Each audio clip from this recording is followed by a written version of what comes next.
জনগণের পাশে থাকতে হবে, জনগণকে নিয়েই রাজনীতি করতে হবে, রাজনীতি জনগণের জন্য। জনাব তারেক রহমান দেখেন, উনি কিন্তু বুদ্ধিমত্তার সাথে বাংলাদেশের রাজনীতি এখন করছেন।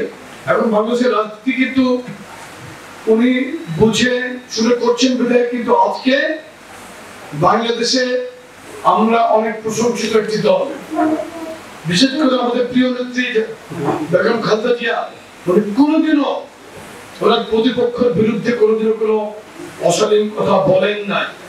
আজকে যেই সমস্ত আমাদের ছাত্র নেতৃত্ব এই জুলাইয়ের আন্দোলনকে তারা একক তাদের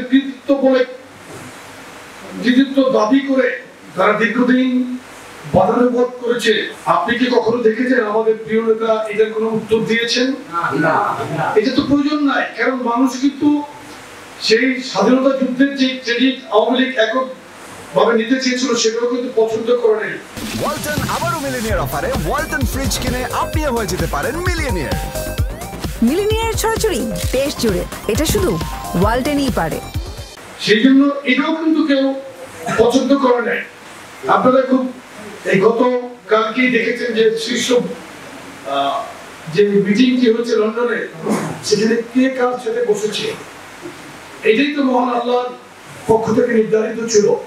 আর বাহাস করে আমরা আমাদের শক্তি ক্ষয় করতে চাই না। আমাদের প্রিয় নেতা কোনোদিনই কিন্তু তার উপর যে অত্যাচার হয়েছে, পরিবারের উপর নির্যাতন হয়েছে, উনি কোনোদিনই কিন্তু এটা পাবলিকলি বলেন নাই। উনি ওনার মধ্যে ধারণ করেই কিন্তু বুকে কষ্ট চাপা দিয়ে কিন্তু উনি আমাদেরকে নিয়ে আপনাদেরকে নিয়ে কিন্তু এই আন্দোলনের রাজপথে উনি হেঁটেছেন। ইসলাম সদস্য সম্পাদক আজিজুর রহমান মিসবাহ, সাহিত্য প্রকাশনা সম্পাদক